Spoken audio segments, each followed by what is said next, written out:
Assalamualaikum warahmatullahi wabarakatuh. Kami di kelas 8B yaitu dengan Dwi Putri Ratnaningrum dan dengan Haura Fadilah akan menjelaskan tentang materi pertumbuhan ilmu pengetahuan pada masa Abbasiyah. Yang pertama, kami akan membahas tentang pemerintah Daulah Abbasiyah yang merupakan lanjutan pemerintah sebelumnya dari Bani Umayyah yang didirikan oleh Abdullah Al-Safah bin Muhammad bin Ali bin Abdullah bin Al-Abbas. Berikut ini adalah periode masa pemerintahan Daulah Abbas. A. Periode 1 pada tahun 132 sampai 230 Hijriah atau 750 sampai 847 Masehi disebut pengaruh Arab dan Persia pertama. B. Periode 2 dari tahun 232 sampai 334 Hijriah atau 847 sampai 945 Masehi disebut pengaruh Turki pertama. Yang C, periode 3 dari tahun 334 sampai 447 Hijriah atau 945 sampai 1055 Masehi yang dipengaruhi Persia kedua dalam pemerintahan Khilafah Abbasiyah.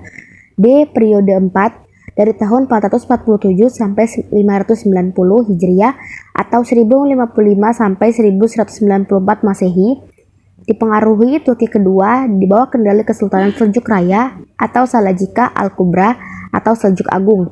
E, periode 5 dari tahun 590 Hijriah sampai 655 Hijriah atau 1194 sampai 1258 Masehi. Masa khilafah ini berbeda dari pengaruh dinasti lain, tetapi kekuasaannya hanya efektif di sekitar kota Baghdad dan diakhiri oleh invasi dari bangsa Mongol. Selanjutnya, kita akan membahas materi tentang khalifah. Khalifah kedua Al-Mansur yang memindahkan ibu kota negara ke kota yang baru dibangunnya yakni Baghdad. Disitulah beliau melakukan konsolidasi dan penertiban pemerintah dengan membuat semacam lembaga eksekutif dan yudikatif. Beliau juga menciptakan tradisi baru dengan mengangkat wazir pertama yakni Khalid bin Barmak yang berasal dari Balkh, Persia. Selain itu, beliau juga menunjuk Muhammad bin Abdurrahman sebagai hakim pada lembaga kehakiman negara. Pada masa itu, petugas pos juga bertugas melaporkan tingkah laku gubernur setempat kepada khalifah. Selanjutnya, khalifah ketiga yakni Al-Mahdi. Di saat inilah perekonomian mulai meningkat dari berbagai sektor, contohnya dari pertanian dan pertambangan. Transit perdagangan antar timur dan barat juga membawa kekayaan tersendiri. Selanjutnya khalifah keempat yaitu Harun ar-Rasyid tahun 786 sampai 809 Masehi dan putranya Al-Ma'mun tahun 813 sampai 833 Masehi merupakan masa keemasan Daulah Abbasiyah, yakni karena beliau merupakan seorang khalifah yang adil dan memiliki jiwa sosial yang sangat tinggi. Selanjutnya yaitu khalifah kelima Al-Ma'mun yang dikenal dengan kecintaannya kepada ilmu filsafat. Pada masa pemerintahannya, penerjemahan buku-buku asing digalakkan.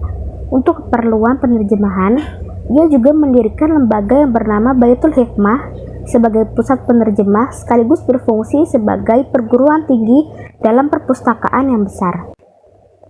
Lalu kita lanjut saja ke khalifah ke-6 yaitu Al-Mu'tasim.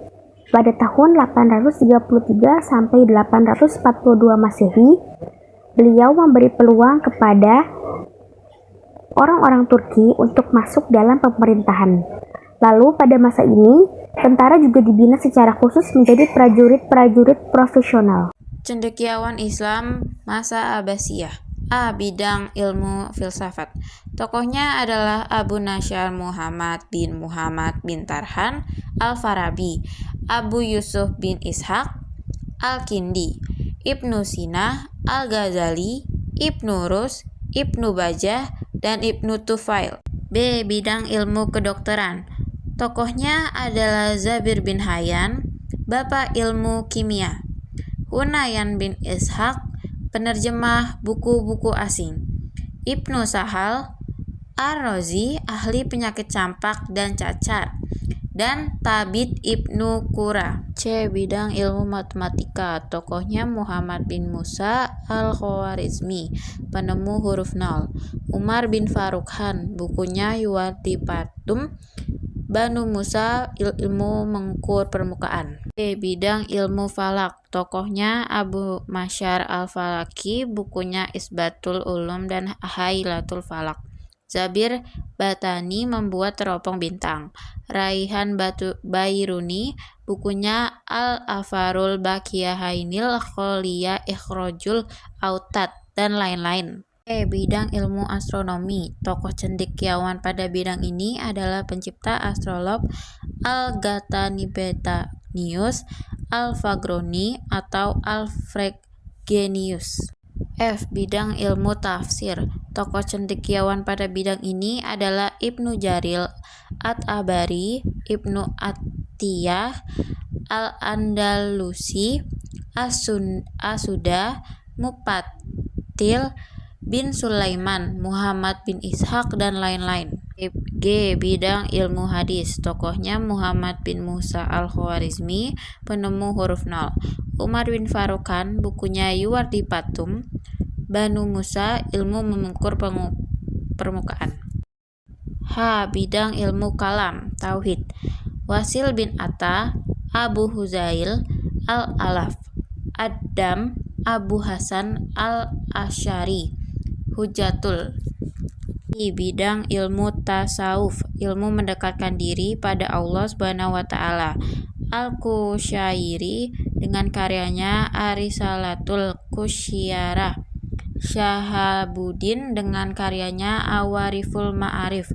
Imam Al-Ghazali dengan karyanya Al-Basut Al-Wazid, dan lain-lain. J. Para imam fuqaha, ahli fikih.